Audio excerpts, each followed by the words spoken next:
తిరుమల తిరుపతి దేవస్థానంకు చెందిన గోశాలల్లో ఇటీవల 100 గోవులు మృతి చెందాయంటూ టీటీడీ మాజీ చైర్మన్ భూమన కరుణాకర్ రెడ్డి చేసిన వ్యాఖ్యలు కుట్రపూరితంగా ఉన్నాయని టీటీడీ చైర్మన్ బీఆర్ నాయుడు చెప్పారు.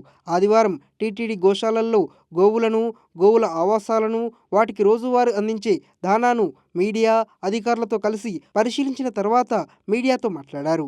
టీటీడీ గోశాల నిర్వహణలో ఎలాంటి నిర్లక్ష్యం లేదని, గోవులను తల్లిలా భావించి ఎప్పటికప్పుడు దాణా, అవసరమైన వైద్య సేవలు అందిస్తున్నామన్నారు.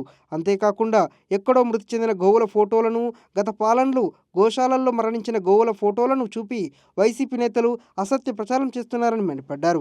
గత పాలనలో మరణించిన గోవుల ఫోటోలను, తేదీలను మార్చి ప్రస్తుతం చనిపోయినట్లు చూపించారని సదరు ఫోటోలను మీడియాకు చూపించారు. టీటీడీ చైర్మన్గా కరుణాకర్ రెడ్డి ఉండగా గోవులకు కాలం చెల్లిన మందులు, పురుగులు పడ్డ దాణా పంపిణీ చేసినట్లు వారి పాలనలో విజిలెన్స్ నివేదిక స్పష్టం చేస్తుందన్నారు. ఈ సందర్భంగా అప్పటి విజిలెన్స్ నివేదికను, అందుకు సంబంధించిన ఫోటోలను మీడియాకు చూపించారు. ప్రతిరోజు అసత్య ఆరోపణలు, పచ్చి అబద్ధాలతో టీటీడీ సంస్థ మీద బురద చల్లుతూ రాజకీయ లబ్ధి పొందాలని చూస్తున్న వారు జీరో అవుతారని హెచ్చరించారు. వ్యక్తిగతంగా తన మీద ఏమైనా ఉంటే ఆరోపించుకోవచ్చు, కానీ దైవ సంస్థ మీద అసత్య ఆరోపణలు చేస్తే ఊరుకోమని బీఆర్ నాయుడు హెచ్చరించారు.